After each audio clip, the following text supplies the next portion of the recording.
Okay, let's dive right into this explainer, literally. We're gonna finally cure that frustrating, smelly, cloudy pool water, and we're doing it using pure science.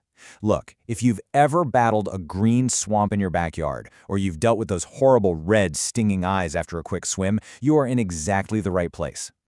So, we're going to kick things off with a bit of a paradox that might just totally shatter a common myth for you. Ask yourself this: why does a really strong chlorine smell actually mean your pool is dirty? I know, it sounds completely backward, right? I mean, we've all walked into an indoor public pool, smelled that intense chemical odor, and thought, wow, they really scrubbed this place down. But here's the crazy part: that clean chemical smell is actually the #1 symptom of a sick pool. It literally means your chlorine is actively losing the battle. And the gross reality of that smell really comes down to one single word: chloramines. So what are they? Well, these are the nasty little compounds that form when your free, active chlorine binds with all the organic junk that swimmers bring into the water. You know, things like sweat, body oils, cosmetics, and, yep, urine. Basically, when your active chlorine attacks those organics, they morph into these useless zombie chloramines. They don't sanitize your water effectively anymore, they off-gas right into the ambient air, and they are the exact reason why you get those stinging, irritated eyes. Nasty, right? Now, that smell isn't the only red flag. You might actually recognize a few of these other highly relatable symptoms. We're talking a strong, really pungent chemical odor, cloudy or hazy water that just refuses to clear up no matter how long you run your filtration system, maybe some visible green or black algae blooms creeping up the walls, or just a massive spike in contaminants right after a heavy summer rainstorm or a big weekend pool party. If you're seeing literally any of these, your pool's active sanitizing soldiers are completely overwhelmed. Reaching breakpoint chlorination, sending in the reinforcements. So to win this war, we can't just toss in a tiny splash of chemicals and hope for the best. We have to hit a very specific, absolute chemical threshold. And that threshold is called breakpoint chlorination. This is the exact point where you've added enough free chlorine to completely break apart and oxidize all those zombie chloramine compounds. And here is why this is absolutely crucial. It is a total all-or-nothing chemical reaction. If you don't add enough chlorine, you'll actually make the problem worse. But if you do hit that breakpoint, the chemical bond literally snaps, the chloramines are utterly destroyed, and all that's left behind is pure free chlorine, nitrogen gas, water, and just a tiny bit of salt. Just like that, your water clears up and the smell completely vanishes. But to get there, you really need to remember this one crucial multiplier: 10 times. Now, technically, the hardcore science requires 7.6 molecules of free chlorine to break apart each molecule of combined chlorine. But, as our sources from Aquatic Consulting Services point out, the real pool professionals just use a 10x multiplier to safely err on the side of caution. You've got to hit that water with 10 times the amount of combined chlorine to successfully breach that breakpoint and leave a good protective layer of chlorine behind. So, finding your exact chemical deficit just requires a little bit of simple math and a proper drop test kit. First up, you test for total available chlorine. Next, test for free available chlorine. Then just subtract the free from the total and boom, you get your combined chlorine. Those are your chloramines. Finally, you just multiply that combined chlorine reading by 10. That simple little formula tells you exactly how many parts per million of free chlorine you need to dump in to reach that magic breakpoint. Choosing the right shock. Picking your chemical weapon. Okay, now that we've got the math down, it's time for the actual application. We've got quite an arsenal available to us, but picking the wrong type of shock can actually wreck your chemistry. So let's look at the two main heavy hitters head-to-head here. Liquid chlorine, which is sodium hypochlorite, versus cal-hypo granular powder. Now, liquid is incredibly fast. You literally just pour it right in, and it leaves zero residue, which is absolutely perfect for vinyl pools. But it's super heavy to lug around, and it degrades really quickly. A jug sitting in your sweltering hot garage is going to lose its strength fast. On the flip side, cal-hypo powder is incredibly strong, it's affordable, and it sits on a shelf for ages. The catch? You have to pre-dissolve it in a bucket of water first so it doesn't bleach your pool liner, and every single dose adds calcium to your water, which honestly is a massive headache if you already struggle with high calcium hardness. Now, we really have to issue a major warning about a third option out there: dichlor. Dichlor is a stabilized shock, meaning it actually contains cyanuric acid, or CYA. CYA protects your chlorine from the sun, which sounds, highly convenient. But here is the massive danger. CYA never, ever evaporates. Every single time you use dichlor shock, your CYA levels climb a little higher. Once they push above 70 or 80 parts per million, it causes this nightmare scenario called chlorine lock.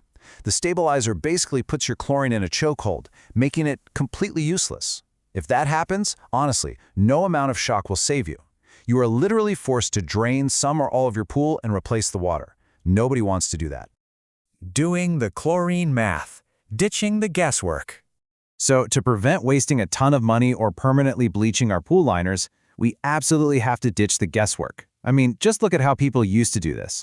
This right here is an actual historical Sonigen water analysis dosage chart. Just look at all those columns, the endless decimal points, the cross-referencing. It's like a giant puzzle. It is overwhelmingly complex. Pool math used to require intense manual calculations just to figure out how many ounces of a product to scoop out. Thankfully, today we have amazing free digital pool calculators that have boiled this entire headache down to just typing a few numbers into a website. But here's the thing. Even the absolute best digital calculator is totally useless if you get this one specific metric wrong. Step 1 is that you must know your pool's volume in gallons, and you need it within a 10% accuracy margin. As the experts always highlight, if you have a 10,000-gallon pool, guessing wrong by 500 gallons, totally fine. But if you're off by, say, 5,000 gallons, your chemical dosages are going to swing wildly.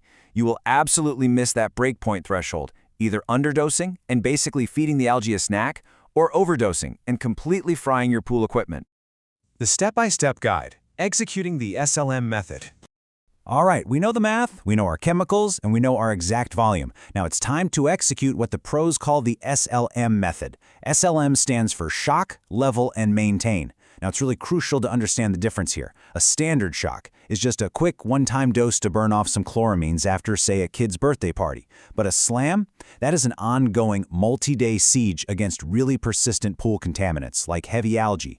It means you aren't just raising the chlorine to 10 or 12 parts per million once, you're actively testing and redosing to hold it at that level over several days until the enemy is completely wiped out. So here is exactly how you execute the SLAM procedure. First, you adjust your pH down to between 7.2 and 7.4. Guys, this is a vital secret. At a pH of 7.2, roughly 66% of your free chlorine is active and ready to kill. But at a pH of 8.0, that killing power plummets to just 21%, so always fix the pH first. Second, crank your free chlorine up to shock level. Third, test and maintain that level every few hours. You're going to need to redose constantly because that chlorine is getting burned up fighting all those organics. And fourth, aggressively brush the walls and vacuum up the debris to physically break up the protective algae biofilm. Oh, and definitely keep that pump running the entire time. Now listen carefully, because all of this hard work can be completely ruined by one massive yet easily avoidable mistake: your timing. Because we're using unstabilized chlorine to avoid that dreaded CYA lock, our shock is totally vulnerable to the sun. Unstabilized chlorine can lose up to 90% of its killing power within just a few hours of direct sunlight.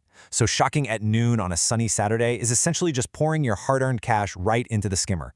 Evening application, right at dusk, is absolutely mandatory so those chemicals can work their magic all night long. Okay, before we wrap this up, we absolutely must end this core lesson with a massive safety warning. Never, ever mix different types of shock together. Seriously, pool chemicals are highly concentrated, serious industrial oxidizers. If you were to mix cal hypo granules with dichlor or trichlor, say tossing them in the same bucket or pouring shock straight into an automatic chlorinator, it can literally cause a chemical fire or a highly toxic explosion. No joke. Always add shock directly to the pool water. Never add water to the shock. And never, ever let different chemical types physically touch. All right, so let's bring it all back to where we started today. Is your pool's so-called clean smell actually just a cry for help? As we've learned, yes, it absolutely is.